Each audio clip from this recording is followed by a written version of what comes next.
All right, so we're going to take a look at the lesson notes, okay, on this topic, which is going to be this here, right? Now, you should kind of already know, like, a little bit about what this is all about, because we've covered chords before in the past, perhaps. Yeah, exactly. These two shapes here, they're the minor shape right here. It's just going to be one finger. That. Nice and easy, or if you want to add in that final ring finger to make it a little bit nicer. It's a little harder though, so you just get that one finger bar. Does that work there for you? And then that's the major shape over there. And again, with the major shape, just kind of think about it. It's you don't have to play all 4 notes, right? If you want to, you can cut off this 3. You don't have to play that. It helps, but you don't have to.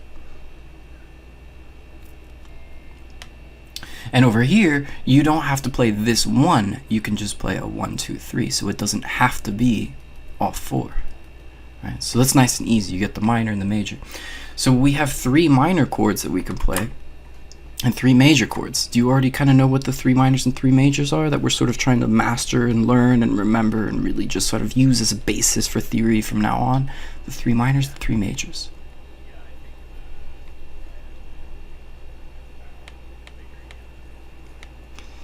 Exactly, the triads. They help you to determine which one's major and minor. So which ones are the minor ones?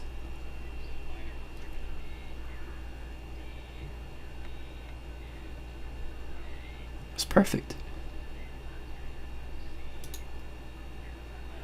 And your G. That's right. Yeah. Okay, sorry. Which, if I do this, can you hear yourself? I don't hear any feedback or anything, okay. No. Good stuff. Yeah, no echo or anything, you're good. Nice, so we have the C, F, and G, and the A, D, and E, and now you want to kind of, think about this a little bit. We'll kind of go into this little detour here. So we have a whole bunch of different types of chords, right? We've got open chords, power chords, bar chords. These are the mini bars. They're not a full bar, but they're the mini bar. And then we also have more types of chords like conversions and double stops. So, the reason why we're looking at these mini bar chords, right? We kind of want to think about why are we doing this and what's the purpose of these chords that we're trying to learn. Now, regardless of which type of chord, the music theory is going to stay the same. It's always those 3 minors and it's always those 3 majors if we're going to stay consistently in the key of A minor. Obviously, these chords will change when you go into different keys, but that's going to be for later. Sound good? Got it. Awesome. So when we look at open chords, well, what are the advantages and disadvantages of the open chords? I mean, the open chords, you don't have to worry about barring anything. The shapes are pretty simple, and for the most part, they're within the first 5 frets of the neck. Okay, so there's kind of both advantages and disadvantages there. One disadvantage is that you have to remember all these different shapes. Yeah. Right, and for these mini bars or bar chords and power chords are just one shape. That's it. Power chords are freaking awesome because they can be applied in any kind of situation. It doesn't matter. They're not a major or minor chord, but they're like a substitute. It's like a joker card. You put it anywhere. It's really nice. Yep. The open chords are a little bit more like you could strum along, you could sing along with them, and it's really kind of cool. But it's kind of hard to also understand whether the next chord is going to be an up type of sound, or whether it's going to be a down type of sound. It seems like the open chords, since they're all here, it kind of feels like they're just flat. Like they're not really, it's kind of rotating like this, but it's not going up or down in pitch. You know what I mean? Like it's kind of hard to get a low chord. I mean, yeah, you got the E minor, but getting a high chord, a D maybe, but it's kind of like difficult to get lows and highs. You don't know whether the C chord is going to be higher than the A chord or the G chord. It's kind of like, which direction am I going here? It's just kind of rotating this way, but it's not going up or down. I don't know if that makes any sense there. The pitch. No, definitely. Yeah, it makes sense for sure. So when we use bar chords and power chords, we know if we move our hand up this way, it's going up in pitch. If we move our hand down, it's going down in pitch. So it's really easy to figure out whether you're, what the next chord might sound like if you're using different types of chords. Now, the power chord, when we go back here, let's go to the A, by the way, on the 5th fret. Alright, so that's pretty easy. If we do the full bar chord shape, do you know how to do that? The A minor full bar? Yeah. Yeah. Well, that's going to be a D minor. Oh, is that the D? Okay, so let's do the power chord off the A. Okay. And then add another pinky below that. 1, 2, 3.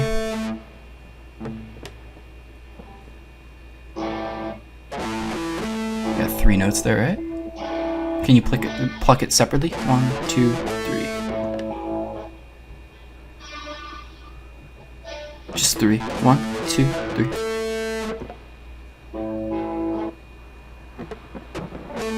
Did you get that pinky in there?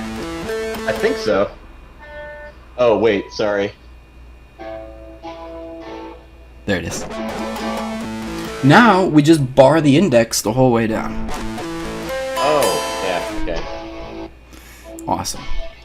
Yeah, So it's this is the E minor shape. E minor shape, that's right. And this is a bar, so it's an A minor right here off of the 5th fret, right? Yep. And this is also where we put the power chord off the 5th fret, right? It's also where we play the letter pattern or the triad off the 5th fret. Okay, so we do everything off the 5th fret. That's where A is. That's where the A note is. Right? Got it. On the other side, though, on the 1st string, we also have another A. And if we look at this bar, the full bar, isn't this just a power chord plus a mini bar? Power chord plus a mini bar. Do you see those two shapes where we got the full bar, and that's just it's kind of just dividing the bar chord into 2 parts. Above it we have the power chords, and then, well, I guess you could say below it, but on one side we have the power chords, and on the other side we have the mini bar. You see how that fits together? Yeah, definitely. So the mini bar is this shape here. Right there. The power chord's right above Power it. chord. Yeah, and then combining them together gives you the full bar. Alright, so that's how we kind of find these mini bar chords. They're just on the other side of the power chord. There we go. Yeah. Alright, so what we're going to do is we're going to play these chords. Here's A. Let's find the 3 minors. Just like that, A, D, and E.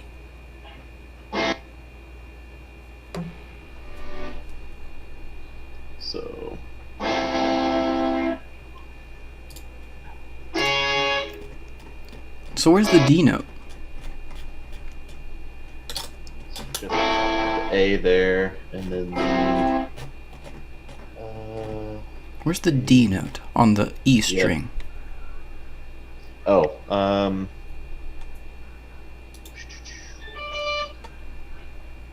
There it is. 10th fret. Exactly. So when we find the chord, we're still looking for the E string. That's all we're looking for. So you can either use the low string or the high string. I like to use the high string because I'm looking at it like that. So here's the A, the D, and the E. I'm just looking on the high, the 1st string, small one, to help me. Where's the other A? All the way up at the... Yeah, it's way up at the Which fret is that? 17th. 17th, okay. Yeah. Can you play it with the same finger shape with the little bar there? Alright. I can try, but my guitar shape doesn't let me get. How about my just whole hand. one finger? We don't have to put the ring finger there. Just one finger there. Cool. So that's kind of our last location. And if we were going to play in D, I assume D is on the 22nd fret of your guitar. You have 22nd, or do you only have 21? I stop at 21. Alright. So it seems like for you, you'll probably only be able to play up to C on your guitar. Can we actually find the C? Right over there? Yeah. No, it's a different letter. We don't have to. I have to just go back to the minors here real quick. Yeah, the C might actually be. I think, is that the 19th, I think? Oh wait, that's not gonna work because you don't have the 22nd fret. So Yeah, that can't do that one either. That one's gonna be not playable for me. Okay, so it looks like the highest that we can play is going to be the A on a 21 fret guitar. That's why I highly recommend to get a 24 fret guitar, because think about it. It's like the highest you can play now is A. Yeah. And if you get a 24 fret guitar, you're going to have 5 more keys. You get all the way up to E.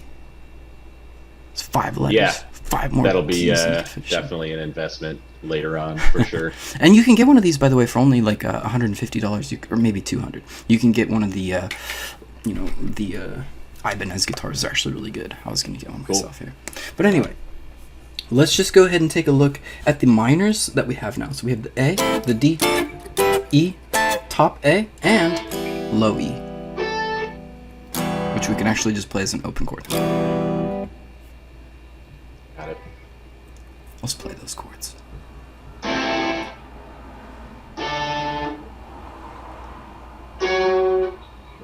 E. E.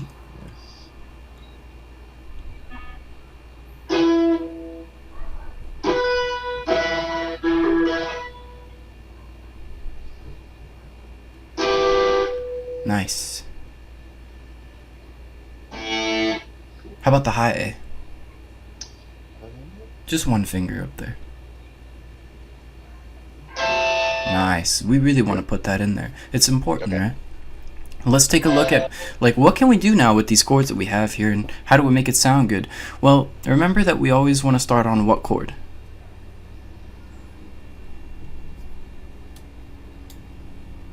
The root? Yeah, you want generally you put your root first, so let's go and put the root first. And here's the first tip. So the first tip is play the root chord many times. That's going to be which chord? That'll be the A. A chord. All right, so we're going to sort of stick to our key of A, and you can also number these out, okay? So that's what kind of we got here. If we have the A as 1, what are the D and E? 4 and 5. Okay, so that's good. Now it's kind of good to know that the 1, the 4, and the 5 are all going to be the same type of chord. Whether it's minor, here's 1, 4, 5, or whether it's major, 1, 4, 5. So C, F, and G, you can see how it works like that. Keep in mind, this is only for major and minor keys. Anyway, so 1, 4, and the 5. Now you know what the numbers are. So now you can kind of maybe decide what you can start doing if you know the numbers.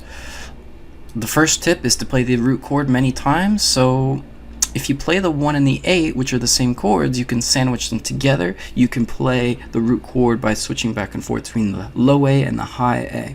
That's kind of the first tip. Can you go ahead and maybe try to play a chord progression with these chords? Now I'm going to give you an example first, because I feel like I need to give you guys a little bit more examples than what I've been doing so far. I'm going to give you an example first, how we can use these chords, and then I'm going to go ahead and have you play a couple of progressions yourself. Does that sound good? Yeah, sounds good. Alright, so here's the first example. We're going to use A.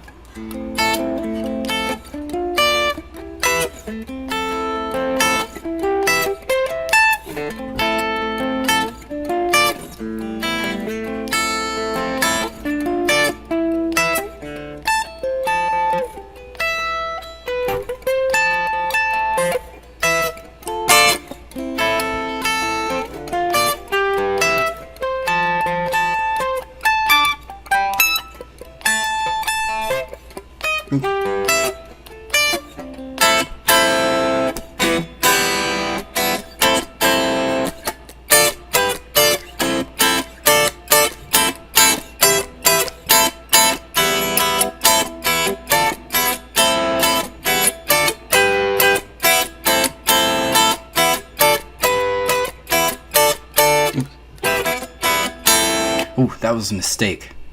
That's crazy. Anyway, so just a couple of different examples. What we can do here with just those 3 chords, there's some good things you can do. You know when you're going up, it's going to go up. You know when you're going down, it's going to go down.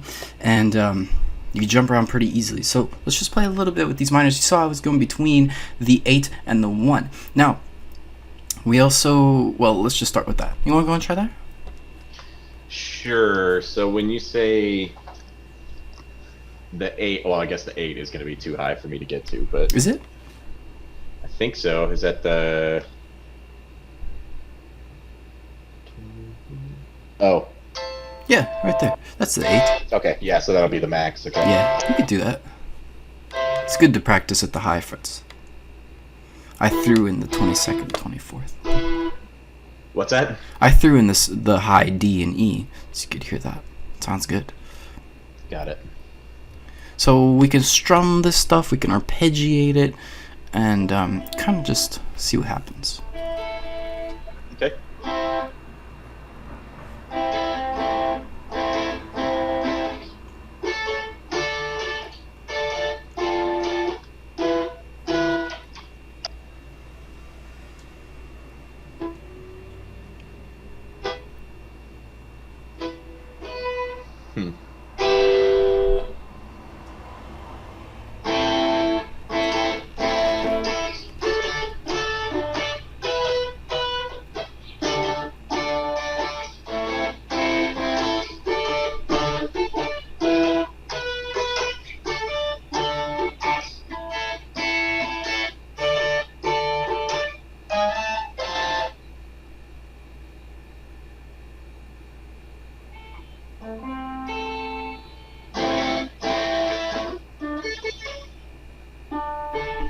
That's a tough shape to make this You could do it with just one finger if you want.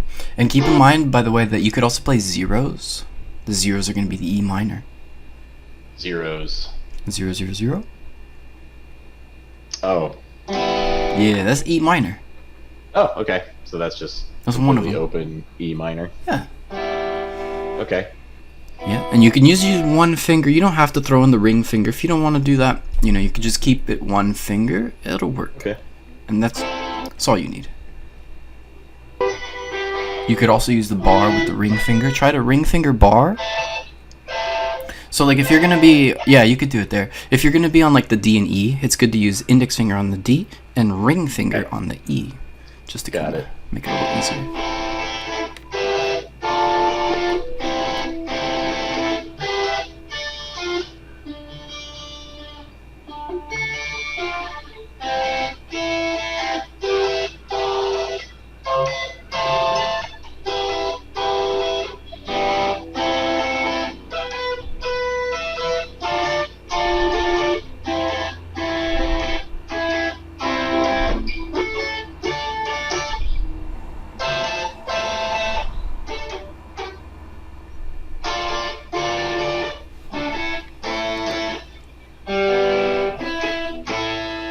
Nice. So now we think of this as kind of like taking off on your airplane, where your ground floor is your A. So when you start lifting up off the ground, you're playing the other chords. You want to come back down, land on the A, and you're going to lift up back up and play the other chords. Then you come back down to the A. You kind of feel that. Or you could even go up to the high, up to the heaven, I guess. You're in the high octave. Then you come down and back into the low octave. See? It's kind of cool. Got it. Yep. Now, you were doing really good there, trying to stay in the 4/4 time, the circle of rhythm. That was good. Cool. And what we kind of can do now... Oh yeah, let's think about the numbers. That's one thing. So, we do have a 5, which is... Which one? The E. The E is the 5. So, do you know that you can go... Okay, if your 1 chord is your root, that's the best chord to be putting in a 1. You know, kind of that rule how we remember the beginning and the ends really well, but we don't really remember the middles much. Right. I don't know if it's really true, but anyway. So think about the beginning is really important, and the end is also really important too. But the middle is not that important. Okay? So at the end, we want to have another chord that can sort of help us get back to the beginning. If you end on a bad note, that's no good. But if you play a bad note in the middle, but you end on a good note, guess what? Works out. Yep. Every single time. Doesn't even matter. So, what's a good end chord? I mean, I guess going back to the 1 probably would be kind of a foolproof way to end on the root. Well, you'd be surprised. No, okay. Because the thing is, if you do that, you're going to redundantly play the 1 again in the next progression. So it's kind of like you're preemptively, like you're ending too early. It's kind of like premature ending in a sense. You know what I mean? So since the 8 is the same as the 1, I guess maybe you could end on the 8. That would be a better way. It would be better to shift from the low up to the high octave, call that your ending. Then it would be very boring to start on the low, go up, come back to the low in the same progression. It would be really boring with that. Let me give you some examples here. You don't even hear this 1 second.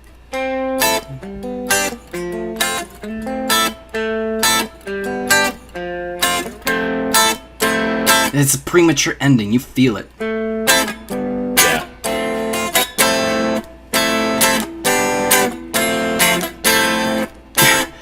It would be a better idea to end on a different chord that would give you more power. But it's not the worst ending. It still works. It's a good ish. It's one of the lesser of the endings. So let's try the 8th though.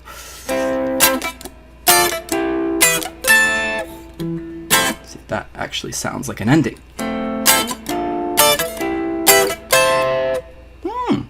Doesn't that sound like an ending? Yeah. So you see, it's better to shift the octave direction than it is to start and end in the same octave ending. Let's try it backwards.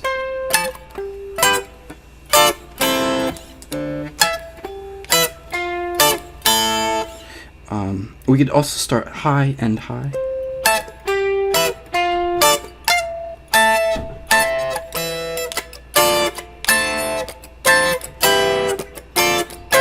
Like, it just doesn't have as much impact, you see.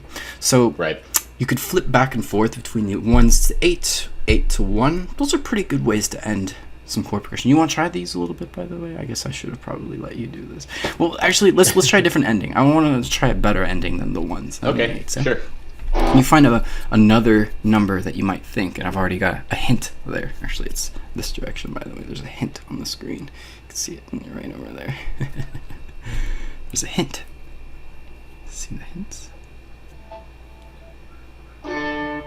Let's see. See the hints up there? Oh, this way. Some hints up there. I'm not sure. Play the 8 and the 1 together. Is that the one? Okay. Well, I'll give you some other numbers here. So okay. 5 to 1. See this little thing? Oh, 5 to 1. Oh, yeah. See it. Okay, yeah, I got you. So the 5 is a really good ending. You ever heard about the 5? Maybe like a 1-4-5 chord progression or a 2-5-1 chord progression, something like that. The 5 chord's really a powerful chord. That's going to be one of your best endings. So think about trying to end this on the E chord, the 5.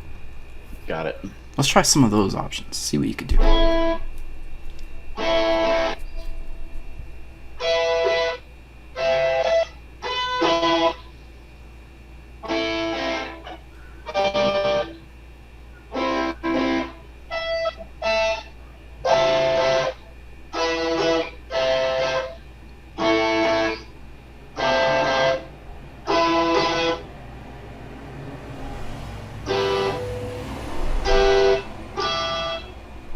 The 5, right? The E? Mm-hmm. Yeah.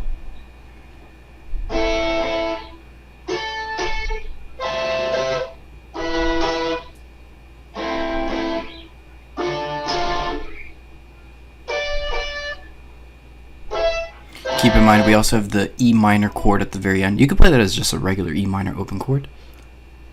Oh. Yeah, you could feel that's a good ending, right? It's like, boom, boom, and it's done. That's a really nice ending.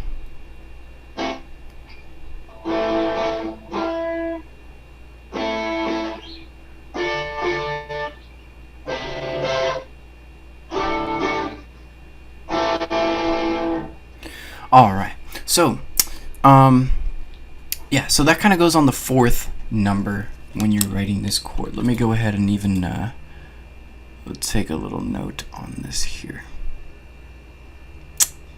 This always takes so long. So, yeah, this is good for minors. Now, we need more than just 3 chords, right?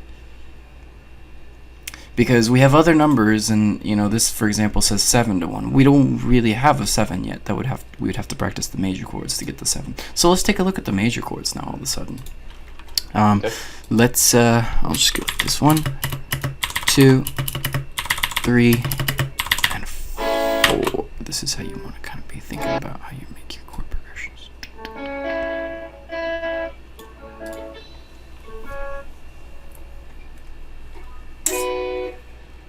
So the C is now your 1, your F is your 4, and your G is your 5. Let's try to find the C, the F, and the G.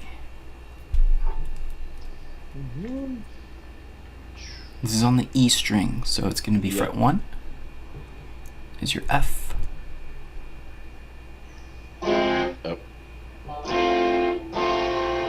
Fret 3 is going to be your G now. And then fret. Then we go to 8 for the C. There we go.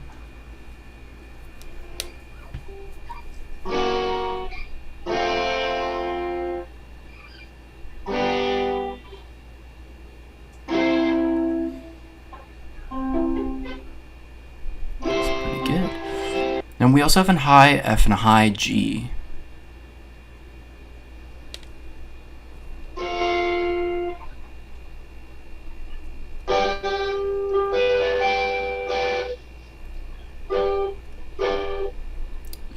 Yeah, and then on your guitar, you can actually play a smaller version of the C. This is going to be index finger on the 20th fret on 2 strings, and the middle finger only on the last fret of your guitar. So you're just playing... You're just playing this little piece here. 1 finger across those 2 strings, and the middle finger on that one. And which frets were that at? Was that This is going to be the last 2 frets on your guitar, 21 and the one before that. Oof, yeah, I think the cutaway of my guitar, it won't let my hand get up there, actually. Oh. Yeah. That's a I'm bummer. gonna miss out on that one.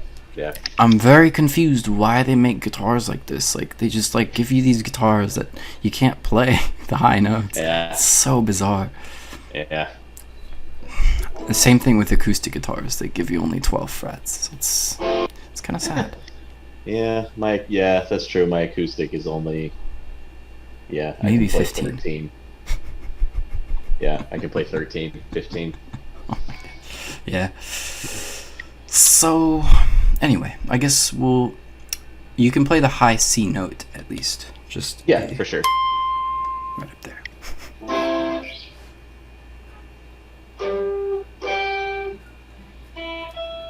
High C note. Yeah, I can play the 1 note. It's going to be the 20th fret. Yep.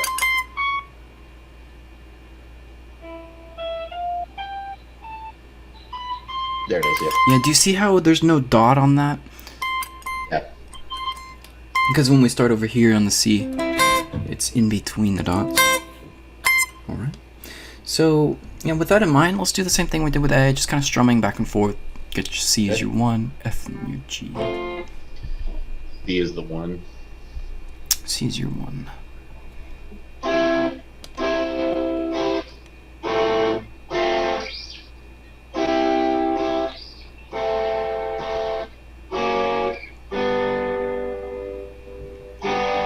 Yeah, that's right.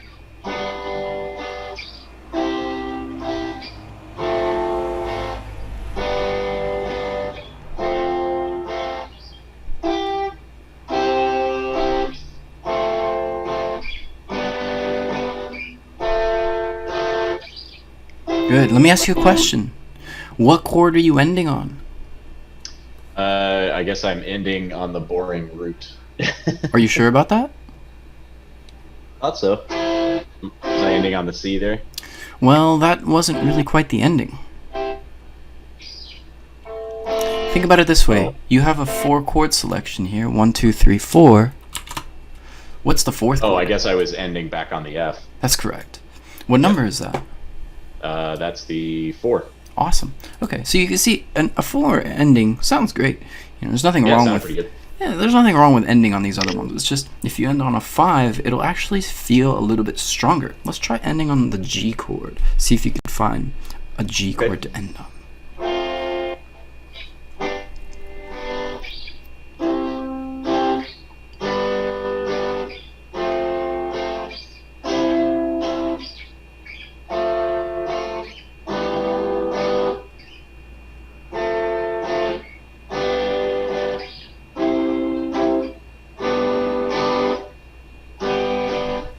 Yeah. Okay. That didn't really quite work out as planned. Let's try that again. We have to start on the C chord. Oh yeah, that's right.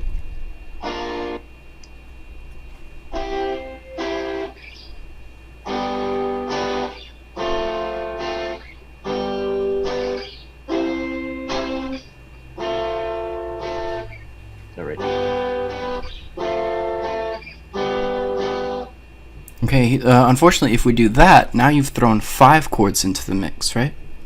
Oh, did I play a wrong chord there? Well, it's not that you played a wrong chord, but you maybe added an extra chord. Oh, yeah. And that's okay if you cut the rhythm in half, right? You could have played the F, G quickly, and that would have counted as half and half. Got it. That made sense, right? Yeah.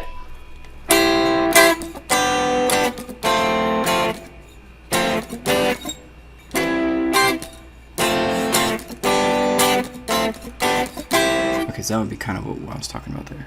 Okay, got it. What about the high F and the high G and the high C? You gotta do something with that, right?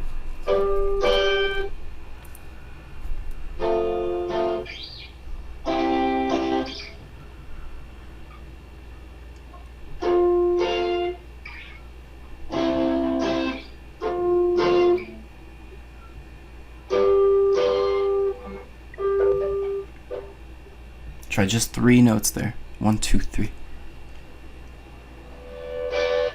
Are you using your index middle ring? 1, 2, 3 like that.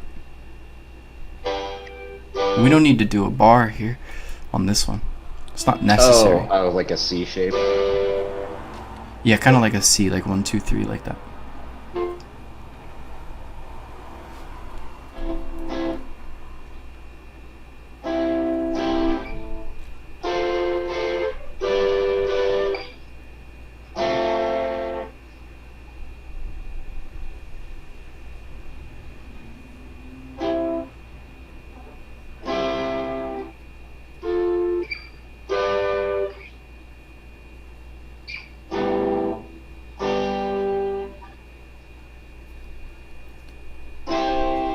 Okay, so now you kind of know where the majors are, and you kind of know where the minors are too. So now we can start to maybe combine these 2 groups together, because we want to have a little bit of majors, a little bit of minors into our chord progression. We got 6 chords, and we kind of want to think about those numbers. Like mostly, if you just think about 1 and 8, you focus on that.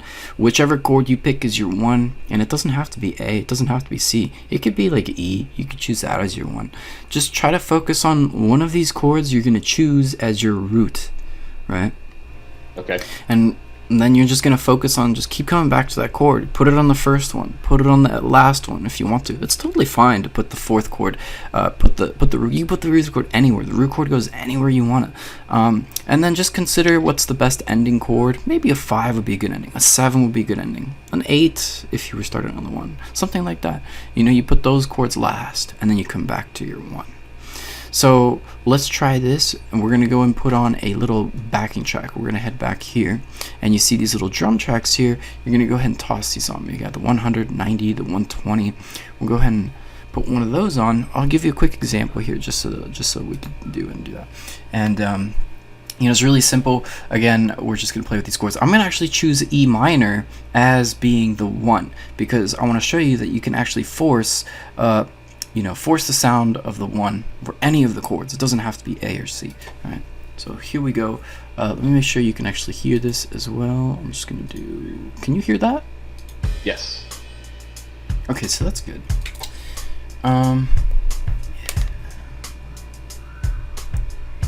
Is that gonna be it? Yeah, I can hear it. Dang. can barely hear that.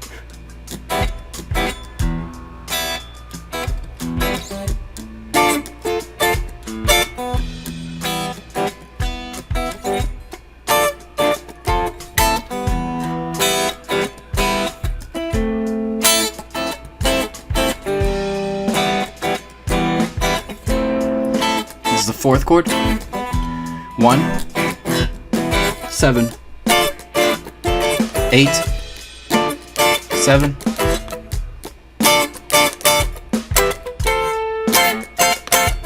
That was a 2. 1.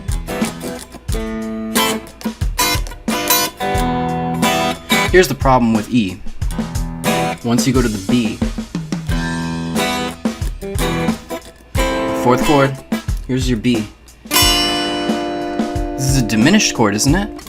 Yeah. Well, that's not going to sound so good, is it? What about a B minor?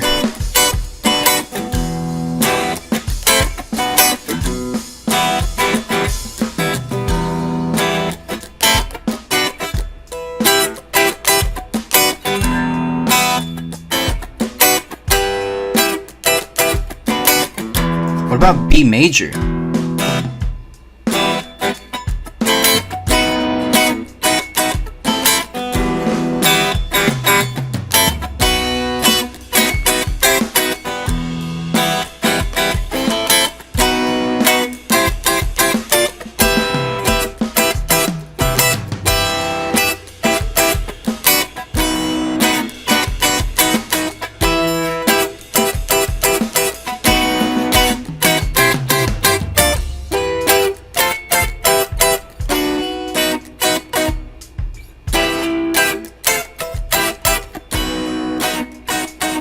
I don't like that.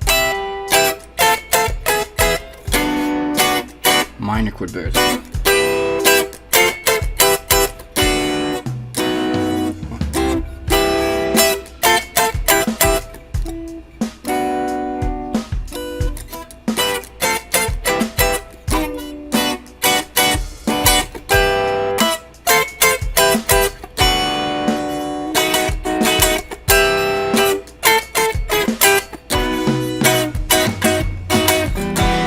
Alright, we'll stop that there.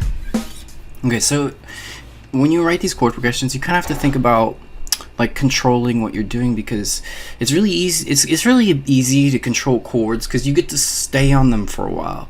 You get to let them sink in, so they give you like a platform to chill on. When you're doing this with lead guitar, it's very easy to jump around between notes, so you don't really get any solid foundation there. So you're starting from the E, we rest on the other chords, and we hang on to the B, and we let it end our chord progression, and then we come back to an E, we move around, we find a good ending to end on, we come back to our E. Alright, you want to go and try that? You see I was switching between the E's, or sorry, the B's, as I was doing a diminished B, a minor B, and a major B. Do you know why we can do that? No, actually, I was going to ask that. Alright. Well, the reason why we can do that is because if we remember that the fifth is the most important chord, right? One of the most important endings, right? Yep. Okay, so we need the fifth chord, but the fifth in E Phrygian is the B diminished, isn't it? If we go back to our chord chart, we start from the letter E here. We count up to 5. 1, 2, 3, 4, 5. We end up with this B diminished. Not so good, right? Got it. This is the default chord. But when you play it, it's not very nice, is it? No. So the cool thing we can do with music theory is we could substitute, we could borrow things from other scales. So from the key of E minor or from the key of E harmonic minor, we can actually play the B minor or the B major, and both of those sound perfect substitutions for the B diminished. You're allowed to do that. So for this one particular case in E Phrygian, I'll let you go ahead and play the B minor or the B major if you don't want to play the B diminished, because it doesn't sound very good. So let's try this maybe in the key of E minor, and so you can go ahead and try to play that. So with E minor, you said? Yeah, why not? Okay. I'm going to pick one of those drum tracks, and we'll see if we can go through this here. Sounds good. Is this pretty reasonable? It's just kind of simple. We're just playing sort of little chord progressions with these types of chords here. Yeah, I think the hardest thing for me is like I can memorize the shapes and I could probably get myself to get around them pretty quickly, but my strumming and my timekeeping is pretty poor, to be completely honest. Like, okay. Learning how to play songs, like, basic 4-chord campfire songs, like the chords are not a problem, but then when I try to learn the strumming pattern, and then it's just like, that's a real weakness for me. Okay. So that's probably going to be a barrier for me, at least in terms of my own playing. Yeah, we'll do some more strumming exercise, I think. I mean, there's going to be more songs that we're going to challenge your strumming patterns. So don't worry too much about that. But when we play along with these drum tracks, hopefully we could start working on that strumming. You really only have two options. You can either learn chords that have strumming patterns and you sort of learn their strumming patterns. And that's totally fine. That's sort of what we're going to do. We've probably done that a bunch. It may or may not work. But the next thing you can do is just make your own chord strumming patterns and play your own chords. So you just kind of have to force it. You gotta just go through it, Yeah, for sure. And keep in mind that when you do your strumming stuff, what is the main skill that you're relying on? The core skill, the foundation. Probably using a metronome more than anything. Okay. I'm looking for a skill. Yeah, I'm not sure. Okay, what about the rhythm? If I just say rhythm, beats, right? Yeah, keeping time, I guess. Well, keeping time is a little bit different. Then I'm not sure. So rhythm and beats, making good beats, what you should be able to do is make good beats. You should be able to do this, with any kind of whatever you got. I mean, drummers have drumsticks and drums, but you could do it with your fingers, like, just tapping on stuff, right? Yeah. So this makes little...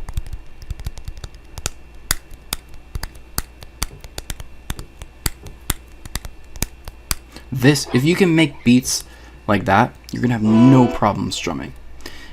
But do you practice making beats all the time on your own? No, not really, because I guess I never really thought about doing that very much. Or this happens to me. This happens to me nonstop all day. I just keep. Yeah. I just hear beats everywhere, and I keep making new beats. It just comes. It keeps happening, and just constantly working on beats and patterns and rhythms and making them new and stuff. When you do that, you just you get used to flowing with rhythm. You become a drummer. If you really want to get good at rhythm on guitar, don't practice guitar. Practice drumming. Okay. And you'll get really good at rhythm.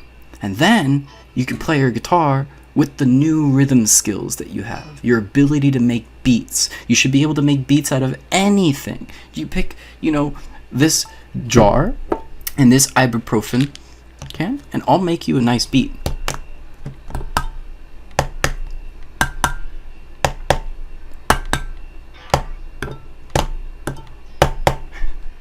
See, it's simple. You can make beats out of anything. So it's the same thing. You make beats out of chords.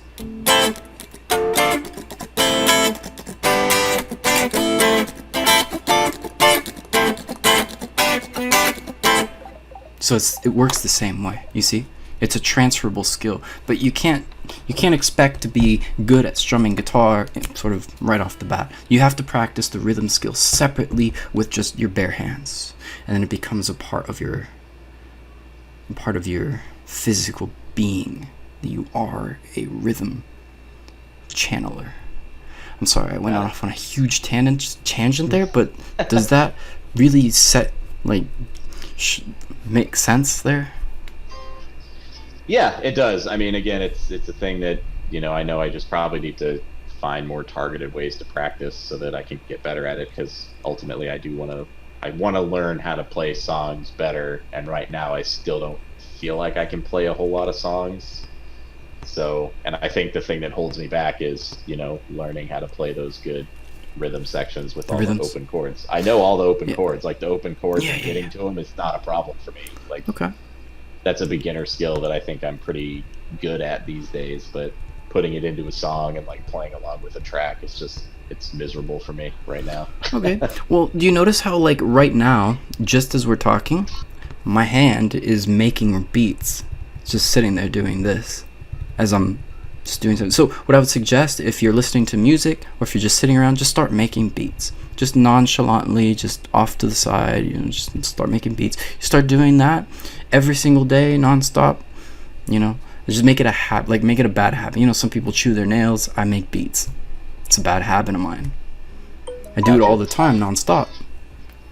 Do you think you'd be able to do that anytime you're listening to music? Just try to drum along with it with your hands. Yeah, probably. I do that. I do that all the time. You probably so you do that. Yeah, that's great. I listen to music all day, every day while I'm working at home. So. And then you drum along with it. You kind of tap out with what it's doing.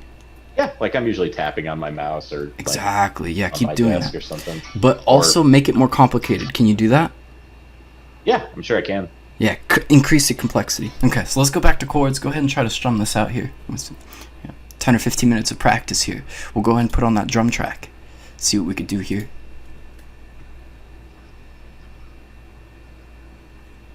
Okay. Let's see. I could probably just start with the 90. Yeah, the drum track will give you an idea of what you should do for the rhythm. Cool. And E minor. E minor is going to be our 1/8. So let me ask you, what's the 5? So the 5 is going to be the B. Okay, good. So we can play that B minor or B major. Both of them will sound pretty good. What about the 7? Isn't that a nice chord to be ending on? Yeah, it's going to be the... is that the E minor? That's an 8. Oh, okay. Oh, that's right, because we're starting with E minor, so that would be the...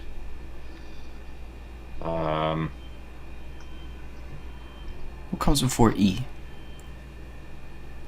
Oh, the D. D. Okay, so D minors are 7th. So let's try to throw in the D minor sometime as the end chord. Got it. So that would be...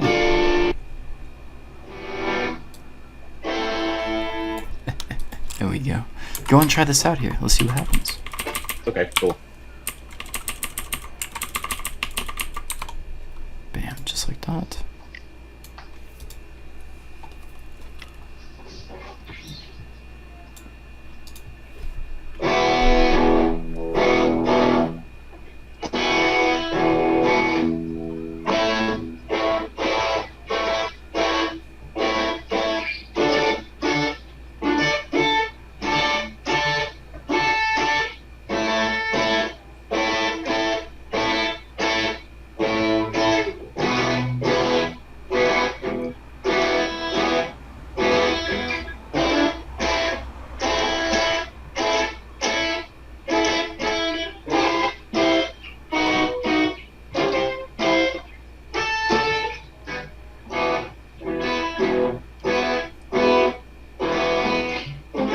Okay, here, let's pause for a second here.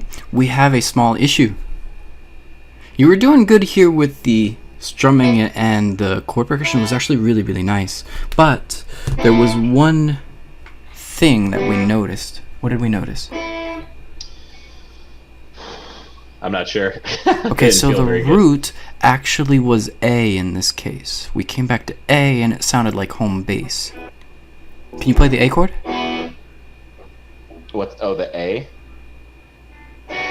Oh, I gotcha. Yeah. Do you hear how this sounds like home now, right now? Yeah, yeah. Okay, we gotta avoid that. The reason it sounds like home is because you kept coming back to A a lot. In fact, you came back to A the most out of all the chords. So that kind of gave you this... You tried to make it E, but because you kept coming back to the A a lot, it kind of made that one very powerful. You got to keep in mind that A and C have a lot of gravity, so if you play them, they're going to take control really quickly. You got to be careful. Got it. So let's go and keep going here. Cool.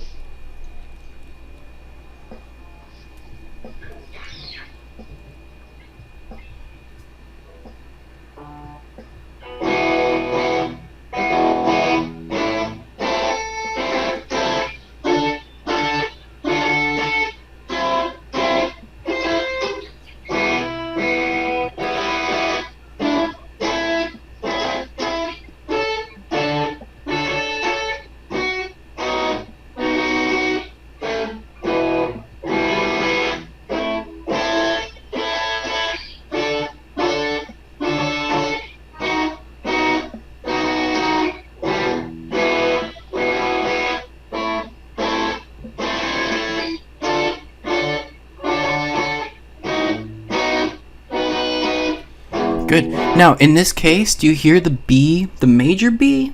It sounds a little bit weird. If we try the B minor, maybe that would work out a little better.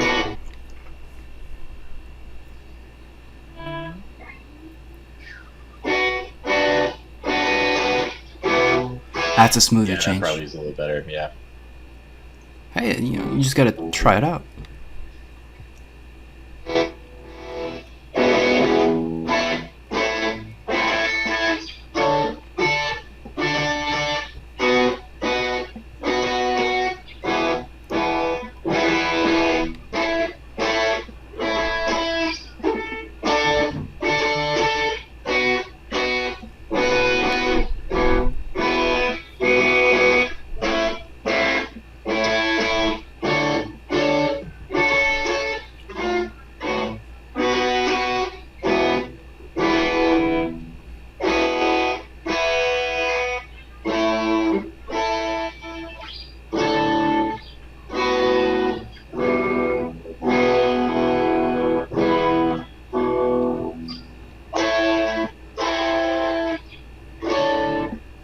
Do you want to use some major chords in this as well? Like we have the F and the G and the C as well. You can throw those in.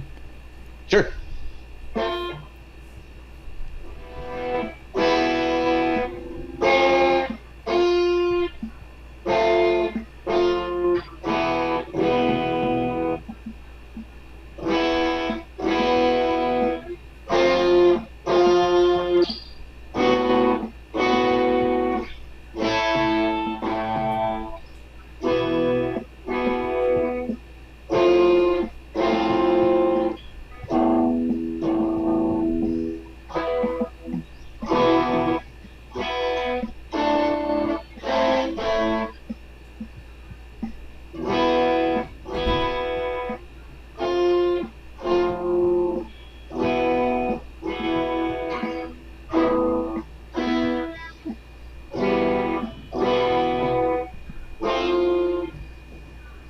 That's the end of the track.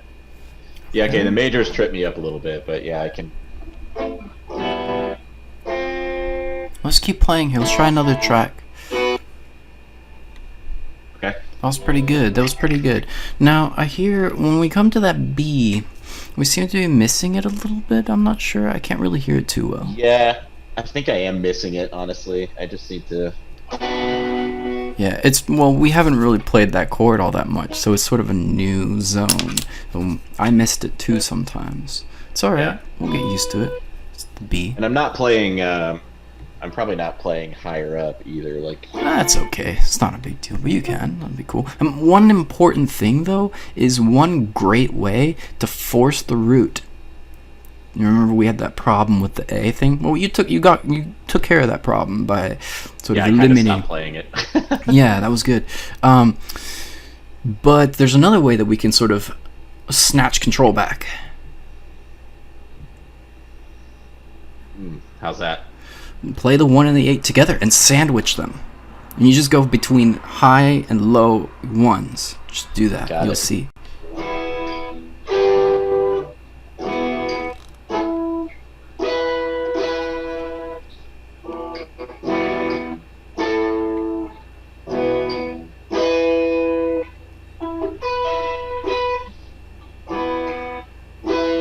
There we go. You see, just instantly puts you there. Yeah. Now you're an E. There's nothing you could do about that. Try playing your A, but it's still gonna sound like E to me. I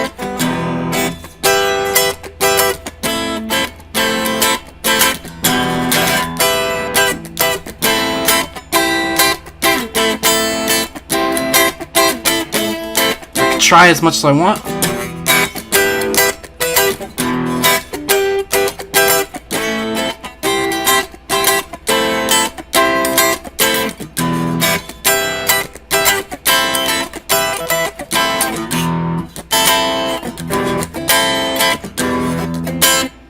Still doesn't sound like home. There you go. Yep. What? How did we do that? Like, just because you forced the high E. That's it. And now your ear's trapped, and you can't do anything about it. Your ear's trapped in E. Yeah. See? Is So, that good or bad? well, if you want it to be E, you gotta trap it. So here's your F.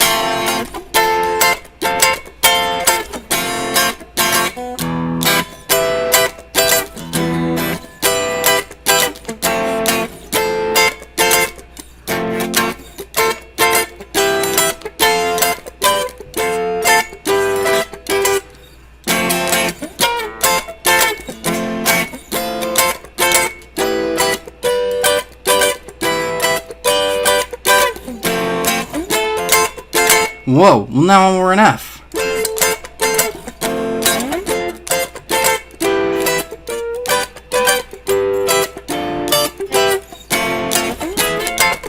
What?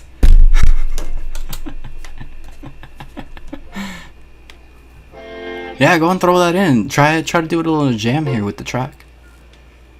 Okay.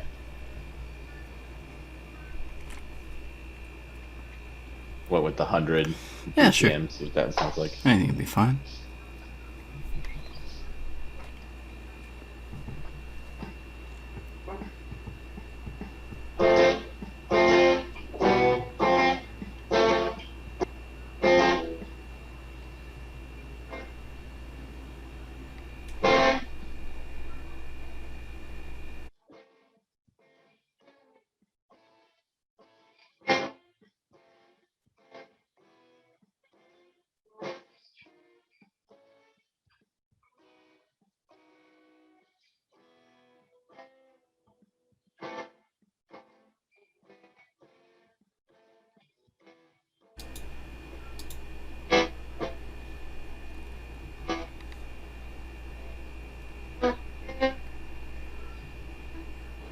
Hey, sorry, do you mind if I pause here for a second? Yeah. For some reason, I can't hear you. So, do you mind if we check a setting real quick on your on your Zoom here? Just checking it real quick. Do you know how to get to audio options? I mean, I'm sure we've already done this, but I just want to check to see if you can find the audio settings. Can you see this? Yeah. And we just want to go to advanced. Audio. Oh my god, they updated it. They updated it today. Did you update your Zoom?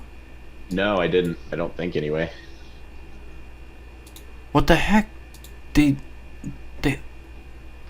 suppress background noise. Oh. Be low. Oh man, they updated it and they changed the settings now and it's not working anymore. Are you kidding me? Oh no. Are you serious? Like, what? Man, honestly. Well, that sucks. Shoot. Okay, so did you find the audio settings here? Yeah, I've got the audio settings here. Okay, so which version do you have? Do you have the new version or do you have the old version? If you click advanced, what do you see? If I click advanced, yeah, background noise. I should probably disable that. Yeah, go ahead and disable all that stuff there. Yeah, echo. Oh, sure, gotcha. Got it. Show in-meeting aid to enable original sound from microphone. That might help. Yes. Okay, good. So they kind of like they gave you a different button to click. Okay. Gotcha. Okay, it works. Okay. Let's see if that works. So now. you couldn't hear my guitar at all? No, I couldn't hear it. Let's try it. Go ahead and put on that track again. Can you hear that a little better? Oh yeah, much better. Okay, cool. Let's try this here.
was pretty good, man. I mean, we had some really cool chords that you were playing in there. The F and the B major together have this really cool thing, and just Yeah, I like that.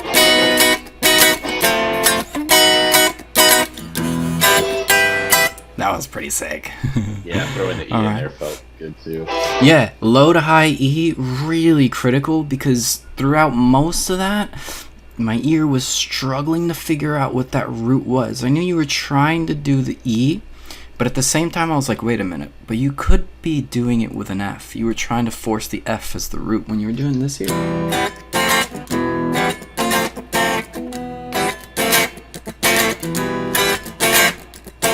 See, the F is the root. So I maybe should have been playing that flip-flops. Yeah, a little flip-flop would have been probably... But it doesn't really matter too much. You could have done that. All you needed to do to make that work properly was just throw in the high E. Bam. Gotcha. Instant.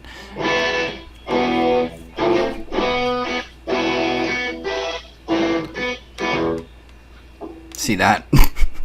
There's no question now that you're an E. Yeah. I was also like waiting for the A. I was like, but the A is going to be the root. Because see, when you do this...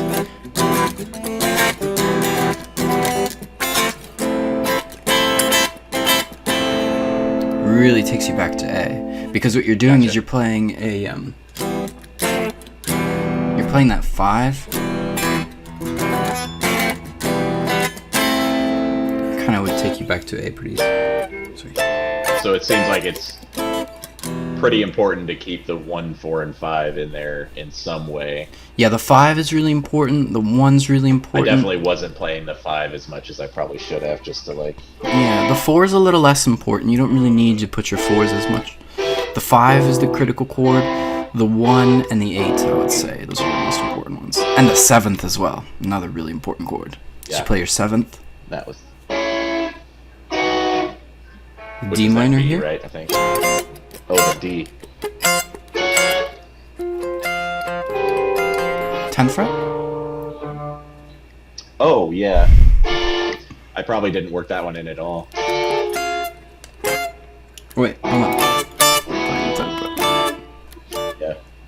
And 7th is going to be a good chord. Alright, so I'm going to have to go ahead and take off here, but that was pretty good. And, no problem. Yeah, so now we kind of like understand what we're supposed to do with all this stuff here. It's pretty simple, I think. Like you could make this complicated, but you could also make it simple. You know, just playing around 1, 2, 3, 4 chords, trying to play around like what's good to start on, what's good to end on, how do you sandwich the 1s and the 8s together, how do you like pick random chords between these things to throw in for the 2 and the 3. You kind of need like random chords to throw in 2 and 3. Your 1's always going to be the same. Your 4 should always be a 5 or a 7 or maybe an 8 or something like that. You can play with other ones too, no big deal, right? But these two are kind of going to be more wild cards, so you got to try to figure that out. And then, what kind of strumming patterns are you going to play? Are you going to arpeggiate or are you going to strum, right? So once you figure that out, you know, you got your beat, you got your drum beat, try to do some strumming, try to do some arpeggiating, and then that's basically kind of what we want to do here, right? Okay. It's pretty simple. Cool, so I can probably get a recording playing behind one of those tracks and send it over to you. Yeah, that'd be awesome. Yeah, and just try to remember to keep changing keys, because you've got your E minor, your focus. Next time, try to make a chord progression maybe with I don't know, maybe in G, and we're just focus on the G chord then, and you just try to make it sound like G. Yeah, let me give you an example here real quick. Yeah, I can do that. Instant example here.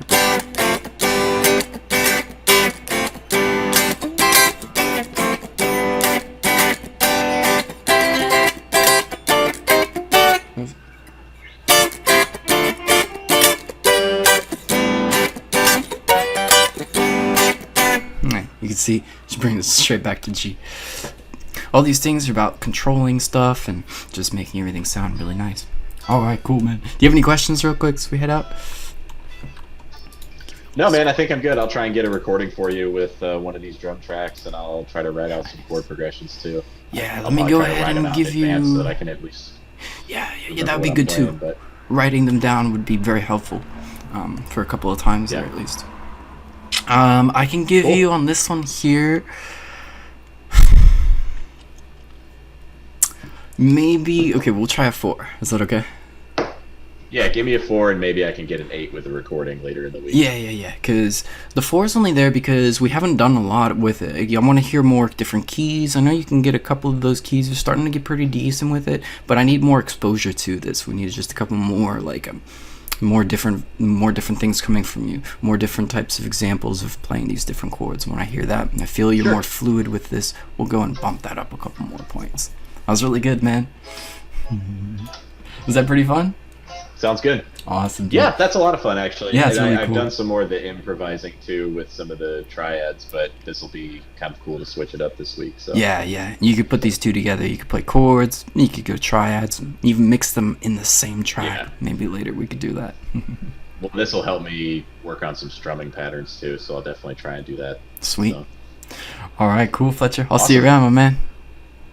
See you next week, dude. Yeah, you have an awesome day, man. Peace.